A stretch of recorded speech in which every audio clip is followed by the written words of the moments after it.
Oh, I'm into that. I'll do some research. Have you read Kevin? I'll do some research. All right, we're going to talk some draft here. As I said, it's a fun week, man. We got the Broncos. We got getting ready for the draft. We got the Nuggets and Avs trying to punch their ticket on through to round number 2. It's going to be an excellent week because we'll be talking about all things Denver sports because that's what we do here. Is this the best week in Denver sports? It might be. The only thing that would make this better is if the Rockies weren't around. Okay. But, it's whatever. Yeah. So with Bo Nix, Cease, I don't know.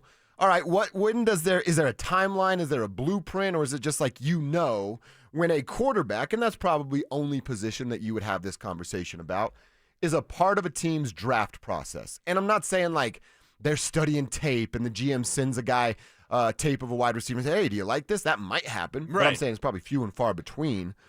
But how often at all is a star player, and we're talking quarterback here, involved in the draft process, and would it ever come in year number 2 like Bo Nix is right now? Yeah, I mean, you're going to ask him about teammates, maybe an opponent that he faced. Okay. But how much do you weigh it? I guess that should be the proper question because if we look back in the past, Russell Wilson wanted Montreal, Washington. Remember when everyone right. Yeah. It's like, just turn on the film. Hey, that guy that couldn't play, guess what? He couldn't play in the NFL. Yet almost everyone in the media except me was like, but Russell Wilson saw Montreal, Washington, and they should draft him. And I'm like, it wasn't a good pick. In fact, it was a horrible pick. Terrible pick for this team. Why did Russell Wilson believe in Montreal, Washington? Had a bunch of speed. Okay. Right? Yeah. So, and he just again, wants to throw the ball a million miles. Montreal's a nice kid, but he couldn't play. Yeah. He couldn't play. I had the big game against Florida. Florida sucked that year, okay? It's been a while since the Gators have been much of anything. So, like, you don't want to weigh it too heavily. I'll give you another one. Pat Mahomes, years ago, with Jonathan Taylor on the board. Jonathan Taylor, pretty good, right? Am I correct? Yeah. With Jonathan Taylor on the board, Pat Mahomes said to Brett Veach, who I consider one of the best, if not the best, in the NFL, to their GM, I want Clyde Edwards-Helaire.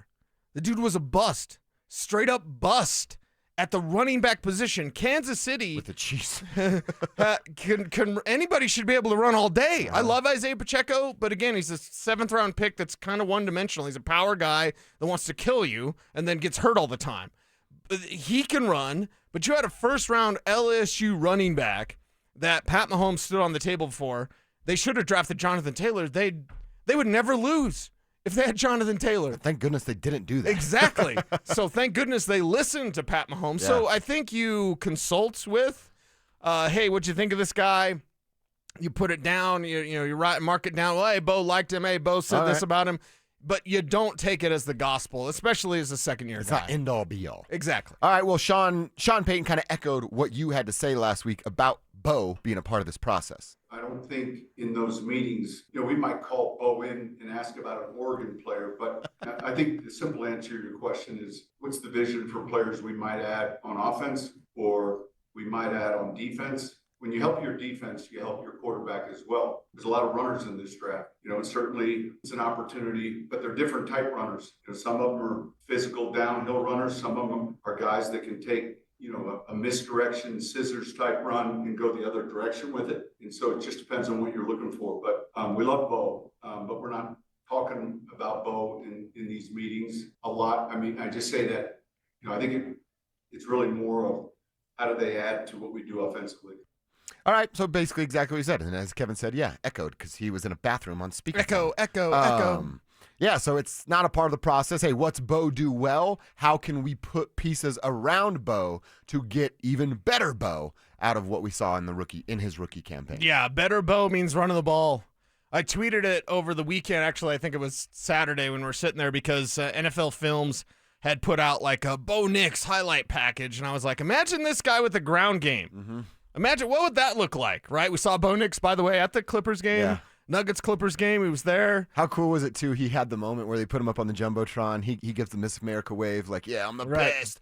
And then he, tapped his lady. I was like, you see that? See? They love me. They love me. They love me here. It was cool, dude. Yeah, it was really cool. Imagine Bo with the ground game to support him. Good point from Kevin Kistner right there, too. Bo Nix, couple rows up of the sheriff there. Sitting a little closer than even Peyton Manning was at the game on Saturday. I saw that. I didn't realize that. Yeah, good catch there, Kev. Yeah, good catch there, Kev. By the way, I thought Kev was going to say Nuggets in the playoffs, undefeated when Bo Nix is in the building. Oh. And Peyton Manning, so they I'm have just to be saying. at the same. Yeah. They have to go tonight. Every game. Tonight. Every game. Okay. And well, what's Stokely's plans this evening? He was in the building as well. So is he going to be there? They're undefeated with Stoke in the building, too. Okay. Now, Stoke, you got some responsibility. You get your butt out there and you find that freaking dog. No, you got to go to the game. You got to go to the game, and you got to go to get a running back. You know, we're hearing the Schefter report of not many teams are, thinking about moving up or calling about moving up except the Denver Broncos.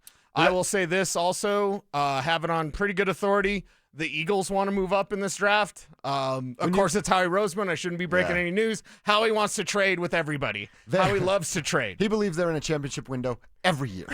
Every single year, and he has to trade all the time. So Eagles, Broncos, maybe a handful of others, but it's with these new coaches, new general managers.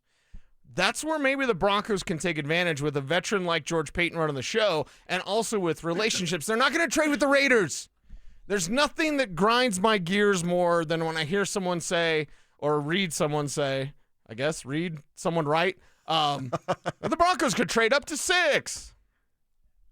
Why would the Raiders? Hey, dummy, they're not going to trade with the Raiders. Now, 5, the Jacksonville stuff I think is bunk. I think the Jacksonville stuff is bunk. This is an educated guess, but it is a guess. I'm going to do some more digging. My first mock draft comes out on Thursday, morning of the draft. Can't wait for that. But the Jacksonville stuff I think is bunk, because now we're hearing Jacksonville, surprise, Jacksonville, take Ashton Genty. I think they're just shopping 5. We're open for business. So if you're the Denver Broncos, go get some help for Bo Nix, and that means a ground game, man. And if he's running play action passing and dropping bombs like that deep, that's what you could do. You don't even know Bo. That's the thing. You think you know Bo. That was Bo with one receiver and no help. Yeah. Bo with no a ground running back, game. no tight end. Bo with Evan Ingram and Ashton Genty, Omarion Hampton, give me a name, Travion Henderson. Yeah, watch out. When I saw the Schefter report this morning, I immediately thought of me.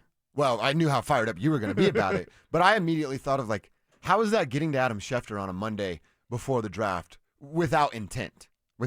We want Adam Schefter to put this out there. So Sean's starting to play the game a little bit, just like he did a year ago. And then Albert Breer with the similar report.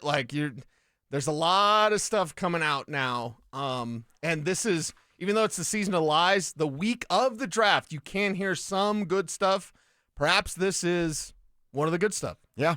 By the way, Texter wants to know, you're releasing your draft Thursday at denversports.com. Yeah, and I did a 7-pick mock for the Broncos, which is out right now at denversports.com. Okay. Broncos' dream draft scenario starts with an explosive 3-down running back. So I picked every single pick for the Broncos. You can see it now at denversports.com. And you won't do any trades or anything. You're straight up making picks. Pick. I like that. I like that a lot.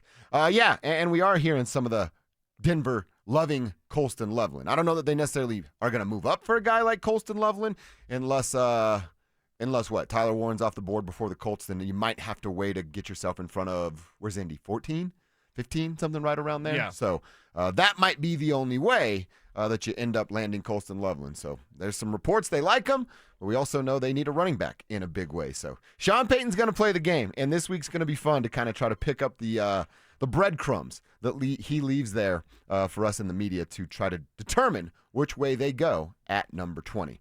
All right, we will get back to the Nuggets and Avs in quarter number